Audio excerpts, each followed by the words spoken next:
Welcome to New Mexico Black Rifle Operators Union. I'm your host, Sean. Well, let's see if I can get this right this time. Because last night I forgot to press the record button and I gave the whole speech and it didn't come out. And I didn't get a chance to re-record it until tonight. So today is June 6th. And every year I think about what happened on June 6th in 1944. Or 1945, I should say. When we invaded Normandy. 79 years ago today, you have to think about those brave men, and, I'm sure there were women, there were nurses that were on the beaches going into combat and doing what they needed to do to end the Nazi menace. And I wonder if today's society would do it if we had to. With the stuff that's happened in the world and the division that's happened in our culture, I wonder if we had the wherewithal to unite around a banner, the American flag, and go stop actual Nazis and actual fascism. It bothers me a lot that there's a set of group of people on the left that like to use the Nazi moniker for everything. Well, the Nazis were bad, but no one in the Republican Party that I know of has ever been a pure Aryan Nazi. And it's disingenuous for all those people to think that everyone in one political party are a Nazi because they don't agree with them. The fact of the matter is, we've reached a place in society that doesn't make a lot of sense to me. And as I've been writing a book, which I'm hoping to self-publish, it's called You Can't Make This Ish Up, History from 2016 till now, where I just try to give the facts, How does that relate to the 2A? Well, look at what Elliot Page said today. She came out today with a story that's very reminiscent of Jussie Smollett's, where a guy said he was going to beat him up, because now he's transitioned, and that's the reason why he needed a gun. Not Elliot Page, the supposed attacker. This is pretty normalized for society. They demonize the gun, the tool, without looking at what the people are doing and the mental illness around the people that are perpetrating these horrible, heinous acts. And that's what this has to do with, is do we have that unifying culture anymore? Where if we were really threatened, I was kind of hopeful when COVID first hit that would be a uniting force for our country. And it was for about 3 days or maybe a week before we realized that this was pretty much all orchestrated bullcrap. And if they're willing to lie to you about, a supposed disease that will kill billions of people, what else are they willing to lie about? Should you trust the government implicitly and give up your rights? I'm of a volition, no. And I think every time I get discouraged and think that I'm, alone, I've seen my podcast numbers go up and my content on Rumble get more views and more hits, which gives me hope, because this is just a hobby. I would love it to be my full-time job, but it isn't. But it makes me also realize I'm not alone in this, You start seeing more and more people who have said enough's enough. And that's what we're seeing now. Look at Bud Light. Their sales, they're now in the process of destroying their brand. And you're seeing that boycott, that energy go back towards Target and other places. So I'm not alone in my thinking. And when we look at the compliance around the pistol brace rule that the ATF arbitrarily put out, even if it was 0.2% or 2%, whichever, or even up to 6%, that's not anywhere close to the 100% or the 90 percentile or the 80 percentile I was afraid it would be, that people would just comply. Now, I complied because, well, I'm looking at going ahead and making the one gun I wanted to be shorter anyway into an SPR when I can afford it. That's the only reason why. I only had one brace, and that was because of that. But the lack of compliance shows that they've jumped the shark. People have finally said, we're done. We've realized that compliance after COVID just means that they will do more and more and more and more. And in the 2A, that's pretty typical. You know, in the 80s, I remember growing up as an 80s baby, and my dad taking me to gun stores because, well, that's kind of how my dad and I bonded. You could actually get full automatic weapons. I mean, I remember holding a fully automatic Kalashnikov, and I remember holding a fully automatic M16, and they were 100% legal. And that was 1 year later. I mean, I remember in the 80s, in 1985 specifically, after Terminator came out, or me seeing it for one of the first times, us going to a gun store and my dad showing me the guns in Terminator. The Uzi 9mm was on the shelf. The AR-15, only this case was an M16, was on the shelf. And now we're at this place where we're just trying to keep our rights and leave us alone. Well, the fact that people aren't complying, it makes the ATF irrelevant. And that's where we're at, is that people have finally had enough. And you're seeing more and more people getting into podcasts or writing or getting out there because they are trying to influence culture and trying to get the word out so that they know they're not alone.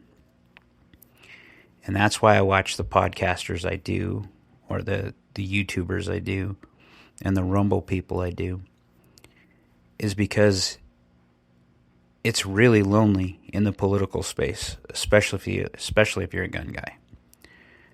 There is nothing more demonized in American society, and hasn't been, or has been demonized for years, are gun owners. We're seen as the guys that absolutely won't see reason or talk to anybody about the situations we're in. And that's kind of true in that we've seen the problem for a long time. And you're now seeing it amplified by these weird people who have gained power. And it's the mental health stuff. I mean, I'm halfway through writing my first chapter in my book. And one of the first chapters, or the first chapter, is the 2016 election. You remember seeing those people cry and break down and pound the ground because they didn't get the election result they wanted? You know, I was kind of that guy when Obama was elected the second time. But that was because I was convinced we were going to lose a lot of our rights. And we have had those battles, but no one has had enough wherewithal to push it past what they could. You know, if Democrats really wanted gun control instead of just being a wedge issue, they had the House, they had the Senate, they had the presidency. What stopped them? Simple. It's a wedge issue. It causes people to talk. And on the right side, they're perceived as the guys that are on our side and will help us, which is absolutely false. I mean, you can look at Dan Crenshaw, who's been a turncoat on many of the gun issues. You can see people right now saying, no, let's not demonize the ATF and let's keep funding flowing to them. Well, we just now got the House back, or the right side did. Why aren't they holding them accountable? Why haven't they found a way to pull the purse string shut on an institution that has basically been militarized and used against political rivals. That's what I see as disheartening, as we see this stuff. And then you have some people on the right who think that Trump was the greatest savior to the country. And he is the only one in the last 10 years who has got more gun control until Biden. Biden came in and used the same rule set that Trump did by using the ATF to get rid of the bump stocks, to get rid of the pistol braces. So, for all those that love the Orange Man, and I still kind of don't have a problem with the Orange Man over who we have now, I still have to say they're both equally evil in the eyes of me, who is a 2A advocate. I'm usually a single voter issue person, and it comes down to how you're going to deal with what I see are human rights in America. That means the First Amendment. That means the Second Amendment. Are you going to hold true to the actual Bill of Rights? Because those Bill of Rights are what separates us from those ruling class people. And those rights are 100% universal in the American experience. So for anyone to chip away at those or to see them as demonic or evil because people want to defend themselves, that's absolutely wrong. I care about kids dying, but I want to say we have tried this gun control stuff for years with the same net effect. Crime is more rampant than it ever has been in the United States. You see it because if you live in a larger town or a town of any decent size, you're seeing more repercussions of what's happening with the mental health. You cannot think about how we shut down the world for COVID without it having some sort of knock-on effects. For people like me in New Mexico, I lived with the COVID mandates for up to 3 years. They just ended about a month ago, where they stopped checking and stopped tracking and stopped doing the whole crap. I don't understand how people so ruggedly individual, like New Mexicans are supposed to be, lockstepped and rolled with the agenda when they realized the agenda was full of crap. Up to and including re-electing the governor that has made all of us have to live under that banner. I look towards law enforcement. These guys were once my hero. And now I realized after COVID that they aren't. These people are human. I understand that. And I know they're going to do what they need to do to save most people. But never forget that if they ever mark you as an undesirable, those people were the first ones to lock in and will follow lockstep.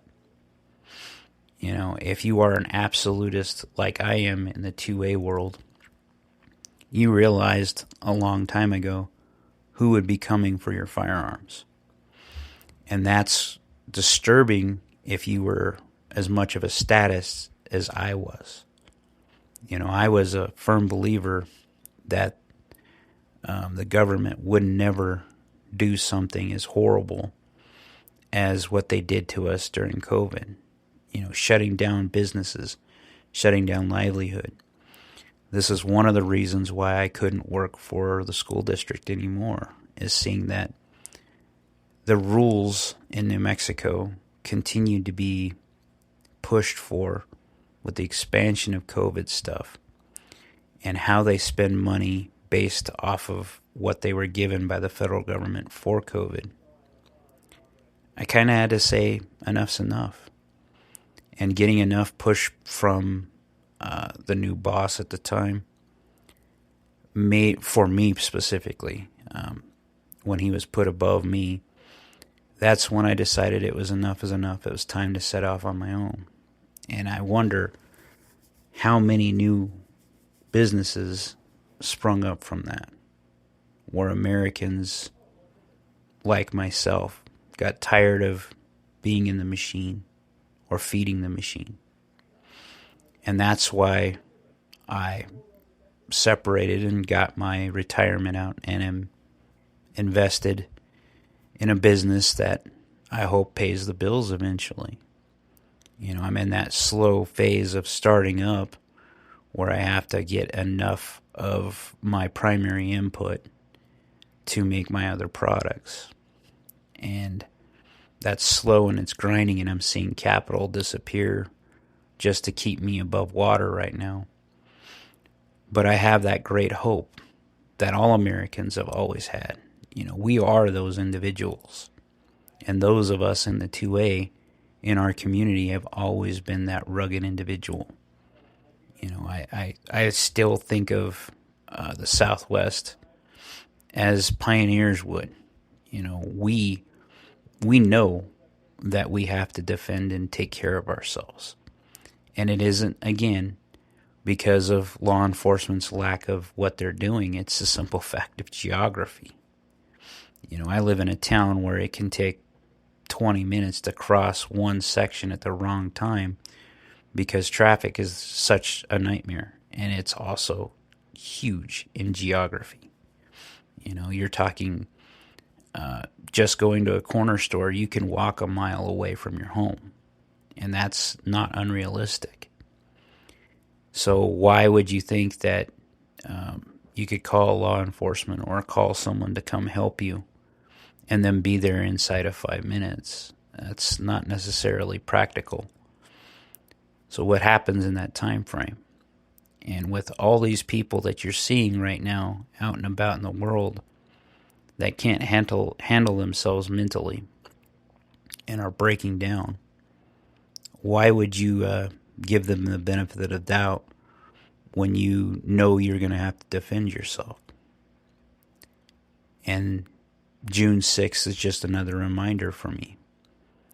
You know, as I said, would we rally around our people if we had something so anti-American and anti-human as the Nazis were? Would we stand up and say something? And I'm given incredible hope seeing the boycotts, because it's not that I have a problem with trans people or homosexuals or anything like that. The fact of the matter is that they keep going after kids. And why is that? Because they're the most vulnerable population of people and the ones with the most malleable minds. So it makes me second guess even, you know, education that we've had in the United States. You know, to me, there is something to be said about indoctrination, but indoctrination in the right things. Knowing that you are God-given life and that you have inalienable rights just because you simply exist, that the government doesn't grant those rights. That, to me, needs to be indoctrinated into kids. You know, you should know your rights because they're important to who you are as an American. And they also give you a very good place to start when you start traveling the rest of the world. And you realize that, you know, you can get in trouble in certain parts of the world just for speaking your mind. Well, not so much in the United States, at least until recently. You know, there's a reason why we've started seeing the news as fake, is we've actually been able to verify that the stories that they're telling us aren't exactly real or aren't exactly correct. They have a spin on them, a political bias. And I always wonder why people check out. And I understand if you're paying attention to the political world, it wears on you. You want to check out because you don't want to hear about all the bad stuff that's happening. But if no one else does, then we're in the spot we're in. We have too many people in society that are after kicks and pleasure without realizing that's only one aspect of life. I'm still one of those guys. I like to think of myself as a sheepdog. I will protect my flock, my people. Now, whether or not you're one of my people, you probably know. I have a very I'm a very popular loner. That's the best way I could put it. Is I live in a little bubble of my own design, and I only give access to certain people. And it's interesting, the more I branch out and talk to other people, the more educated you are about the situations, the more it lends credence to some people, and you can sway them to thinking more in line with traditional American values. But they have to have hope, and that's what right now no one is seeing. There's a lot of people right now that are very pessimistic, very black-pilled. And you can't see that the news and not understand why that is to some degree. But you also have to look at it in a day and age where we actually are getting those pieces of information that we probably wouldn't have, or probably didn't, just a few years ago. So that gives me hope. And I love Michael Malice to death. If you ever get a chance to check out his podcast, you can't believe someone like AOC is actually going to win.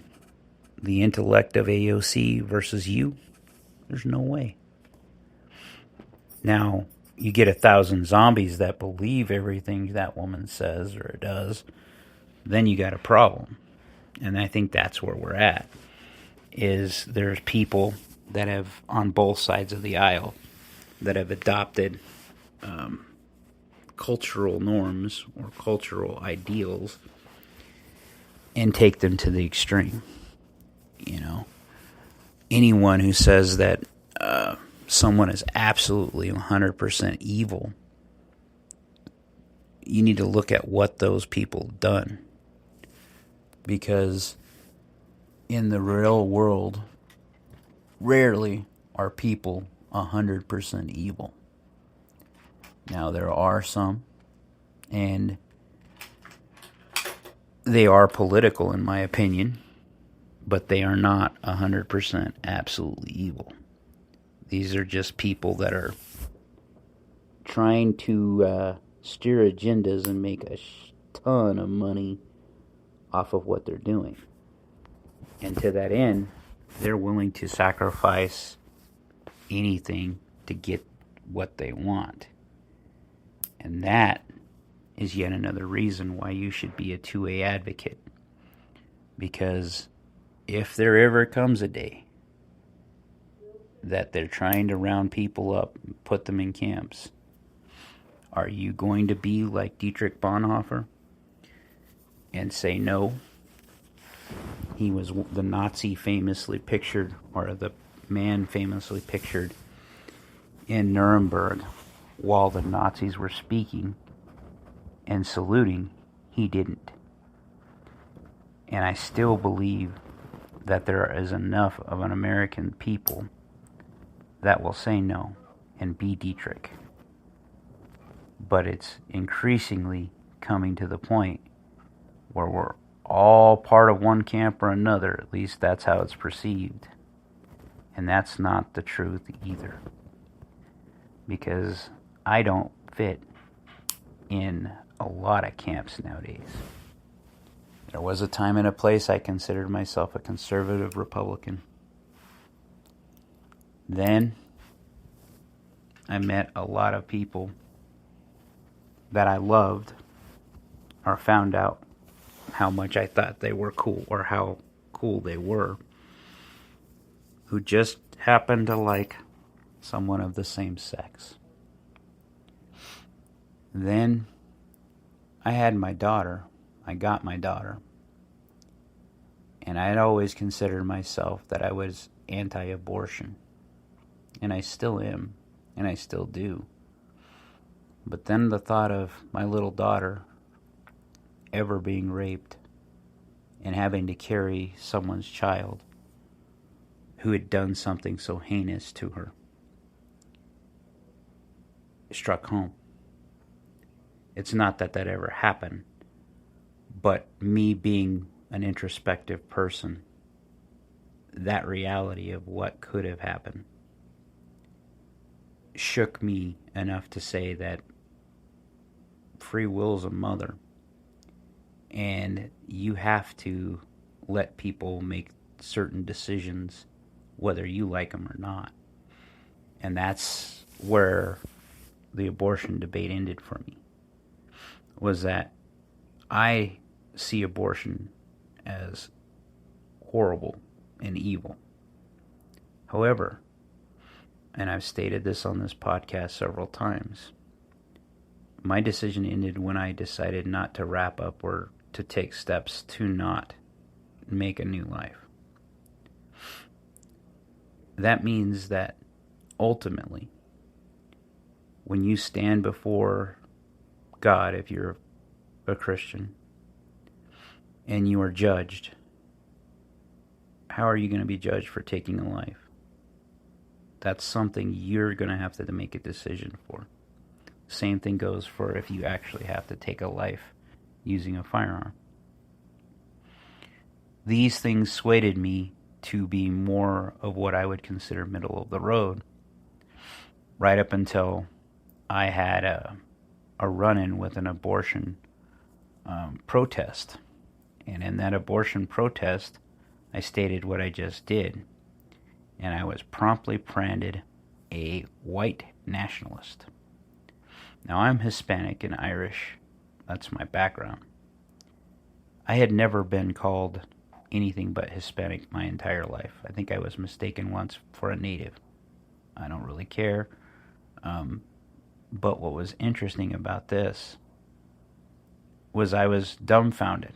It's for the first time in my life in a political debate or an ideological debate, I realized there was nothing you could say to counter what someone was saying, because it's absolutely asinine and backwards.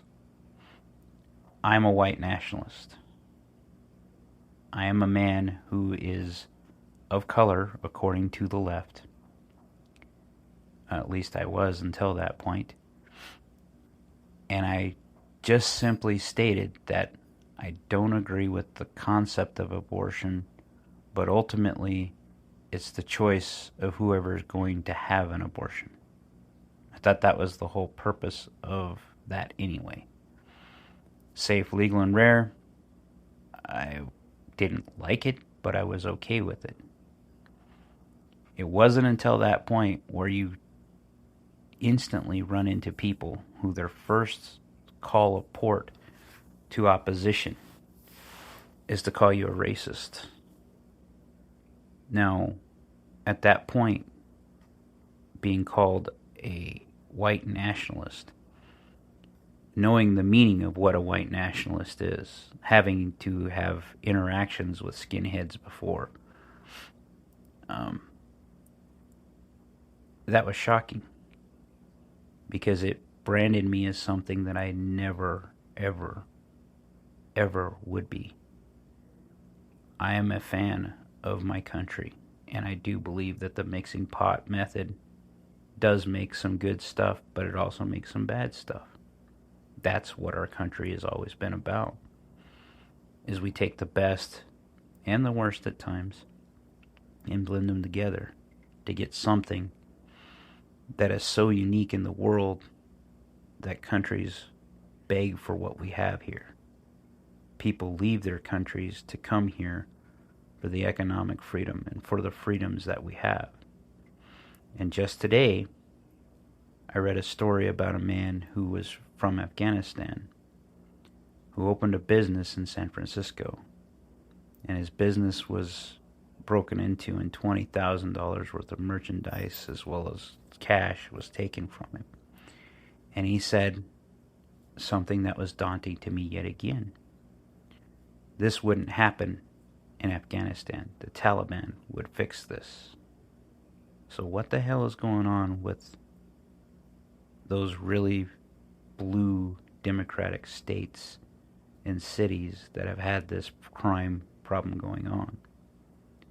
It's kind of terrifying to think that what if these guys, it's not going to take very much longer before you see the uneducated redneck white guy that they always demonize, who finally snaps and goes off and stops, does something horrible. In his mind, he thinks he's stopping something, when in reality, all he's doing is proving those idiots right. And they will demonize us even more. So if I could give you one piece of advice, is don't give up your guns. The days of compliance are over. And it's time to rally our people like we did on June 6th. Like, share, subscribe, be great.